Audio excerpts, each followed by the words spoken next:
खुलुमबाय स्टुडिअ दं आं राकेश रामसियारि बे समाव हाग्रामा महिलारि बे हाग्रामा महिलारिया गोख्रों बाथ्रा बुंनायखौ नुनो मोनदों। बिथाङा बुंदों जे हाग्रामा महिलारिया बे समाव बुंथिदों बे समाव कक्राझाराव 1 नं कक्राझार लकसभायाव रावबो बिथांमोनखौ फेजेननो हानाय गोहो गैया होननानै बाथ्रा बुंदों बिथां हाग्रामा महिलारिया।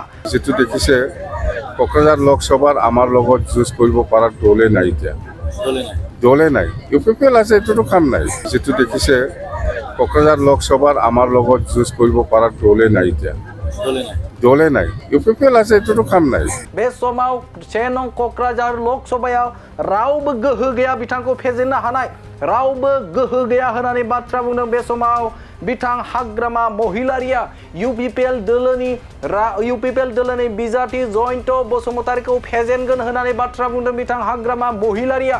बेनि अनगायैबो बिथाङा बुंबावदों बे समाव हाग्रामा महिलारिया गोख्रों बाथ्रा बुंबावदों बे समाव इउपिपिएल आरो बिजेपिया 7 दाननि उनावनो बायगोन होननानै बाथ्रा बुंदों बिथाङा बे समाव बुंथिदों जे 7 दाननि उनावनो बिजेपि आरो इउपिपिएलनि गेजेराव गावस्रालायगोन होननानै बाथ्रा बुंदों हाग्रामा महिलारिया। मेट्र'टाथ' 6-7 माह থাকিব আৰু নাই মুঠতে নাই বিজেপি আৰু ইউপিপিএল ফাটাফাটি হৈ আছে এতিয়াই হৈ আছে খালি ঘোষণাহে বাকী মেট্ৰ'টাতো 6-7 মাহ থাকিব আৰু নাই মুঠতে নাই বিজেপি আৰু ইউপিপিএল ফাটাফাটি হৈ আছে এতিয়াই হৈ আছে খালি ঘোষণাহে বাকী। बिथाङा बे प्रसार बिबुंथि होनायखौ नुनो मोनदों। बिथाङा बुंदों 7 दाननि उनावनो गावस्रालायगोन होननानै बाथ्रा बुंदों इउपिपिएल आरो बिजेपि। थारैनो बिथांनि बुंनाया बेसेबां सैथो जागोन बेखौ समावसो खिन्थागोन थामहिनबा समावसो मिथिगोन। आरो बे समाव बिथाङा बुंदों जे फैगौ लकसभायाव थामहिनबा 7 मेयाव जानो गोनां जे बिसायख'थि बे बिसायख'थियाव कक्राझार 1 नं कक्राझार लकसभायाव बिपिएफ राजखान्थि हान्जाखौ फेजेननो हानाय रावबो गोहो गैया होननानै बुंदों बिथां हाग्रामा महिलारिया। बे समाव नोंथांमोननो बिथाङा बुंनाय खौरांखौ नोंथांमोननि गेजेराव होबाय। गोजोनथाव खौरां बाजाज बाइक लानो गोसो गुदुं सुबुंफोरनि थाखाय गोजोनथाव खौरां।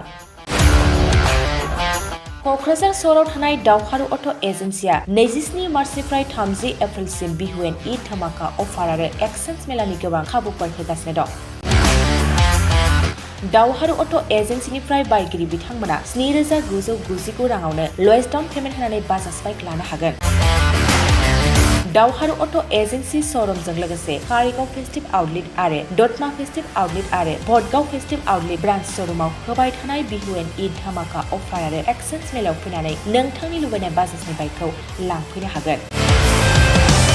बाजाजनि बाइक सालायनो मोजां मोनग्रा रायजो राजाफोरनि थाखाय दावहारु अट' एजेन्सि श'रुमा बेनि अनगायैबो गोबां मोजां अफार लाबोदों। बेफोर अफारफ्रानो जाबाय जेरै helmet free, 2 litre petrol free आरो गासैबो मडेलनि एक्सचेन्ज खाबुआ एभेलेबल जागोन।